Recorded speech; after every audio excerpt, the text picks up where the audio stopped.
pada akhir abad ke-17, Belanda memperluas benteng peninggalan Portugis di Passo dengan tujuan menjadikannya sebagai pusat pertahanan pemerintahan di daerah Passo. Peletakan batu pertama dilakukan pada tanggal 17 Oktober 1686 oleh Johannes van Vliet dan Gubernur Robertus van den Broek. Benteng ini oleh penduduk setempat disebut pula sebagai kota. Pasca peresmian benteng, maka berdatanganlah para pemukim di sekitar benteng. Mereka datang dari berbagai tempat seperti Hutumuri, Ema, Alang, Halo, Hutumesing, Ou, Porto, Tuhaha, Boi, Tiou, dan Haruku. Pemukiman baru ini terus meluas sampai mencakup pula desa Negeri Lama. Nama Negeri Lama ini sebenarnya diambil dari kebiasaan menyebut daerah ini sebagai negeri lamanya desa Passo. Di daerah inilah letak negeri Passo yang mula-mula, karena itu mereka biasa menyebutnya sebagai Negeri Lama.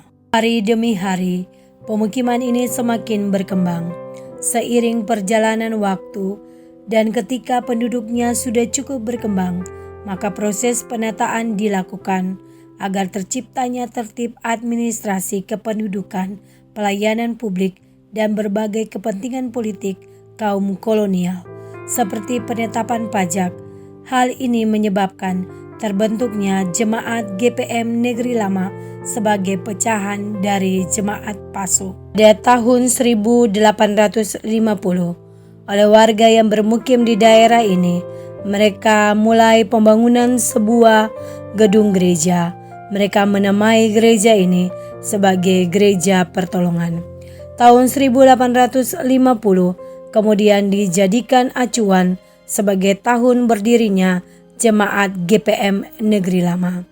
Jadi sampai dengan tahun 2021 ini, Jemaat GPM Negeri Lama telah berusia 171 tahun. Pada tahun 1915 barulah ditempatkan di Jemaat Negeri Lama Pendeta David Patinama didampingi beberapa majelis jemaat, yakni Penatua Hendrik Palaplapon dan Penatua Hendrik Maitimu, serta Diaken Petrus Nanlohi dan Diaken Yesayas Maitimu. Dua orang tua agama mendampingi mereka, yakni Tuagama Albert Nanlohi dan Nikodemus Pakaila.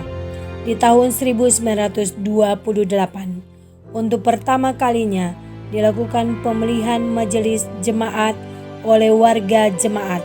Sesuai keputusan pengurus pusat GPI, terpilihlah keempat majelis jemaat tadi untuk melanjutkan tugas mereka.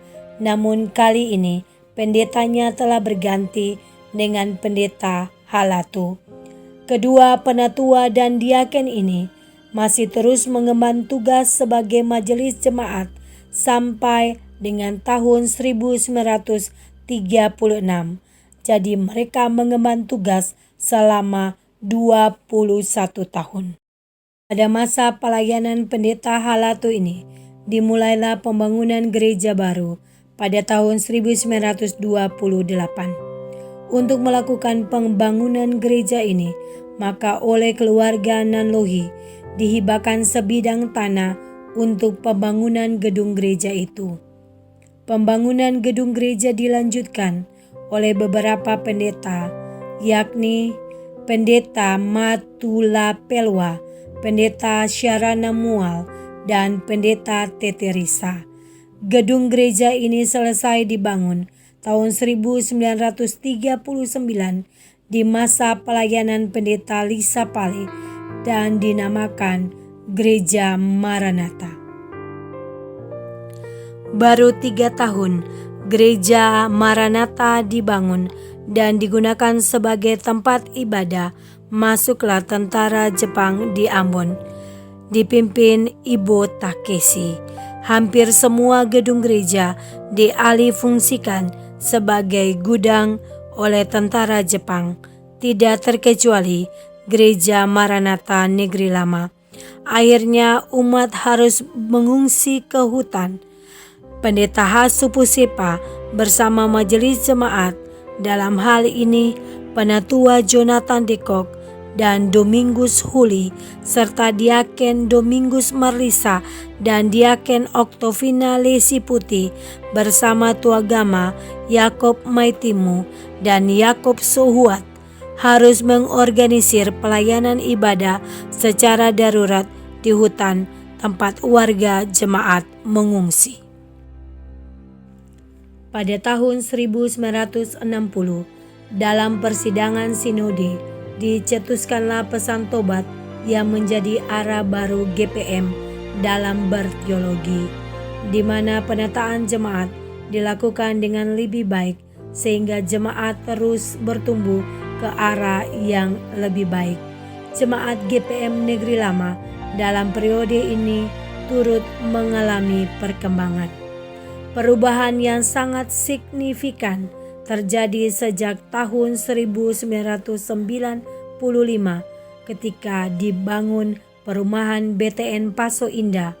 Warga jemaat semakin berkembang. Di tahun 1999 sebagai dampak kerusuhan, maka banyak warga non-Kristen di BTN yang mengungsi sehingga rumah-rumah mereka ditempati oleh orang lain.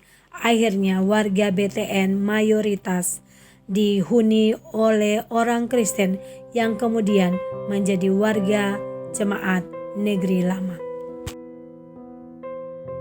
Dampak dari tragedi 1999 bagi jemaat ini adalah hancurnya rumah-rumah warga di sektor Pison dan gereja Maranatha. Karena itu jemaat harus beribadah di gereja darurat. Kendati demikian, iman warga jemaat justru semakin termotivasi. Akhirnya mereka mulai membangun kembali gedung gereja Maranatha, bahkan sekaligus dengan gereja kasih persaudaraan. Kedua gereja ini diresmikan bersamaan pada tanggal 20 Desember 2009 yang dipakai sebagai momentum memperingati hari ulang tahun Jemaat GPM Negeri Lama. Jemaat GPM Negeri Lama terus mengalami perubahan dan perkembangan, baik dari sisi kuantitas maupun kualitas, sehingga termasuk dalam jemaat-jemaat yang cukup potensial di Klasis Ambon Utara, setelah Poka, Rumah Tiga, dan Wayame. Dari sisi adaptasi terhadap perkembangan teknologi, maka sejak 2 tahun terakhir ini, Jemaat Negeri Lama setiap minggu melayani warga jemaat, baik yang di gereja maupun melalui siaran live streaming melalui YouTube, sehingga orang di berbagai tempat yang jauh, bahkan berbagai penjuru dunia ini pun dapat mengikuti ibadah setiap minggu dari gereja Maranatha Jemaat Negeri Lama hanya dengan mengetik di channel YouTube Jemaat GPM Negeri Lama. Demikian sekelumit informasi tentang Jemaat GPM Negeri Lama dalam lintasan waktu.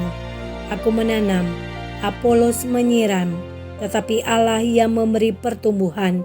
Dirgahayu Jemaat GPM Negeri Lama.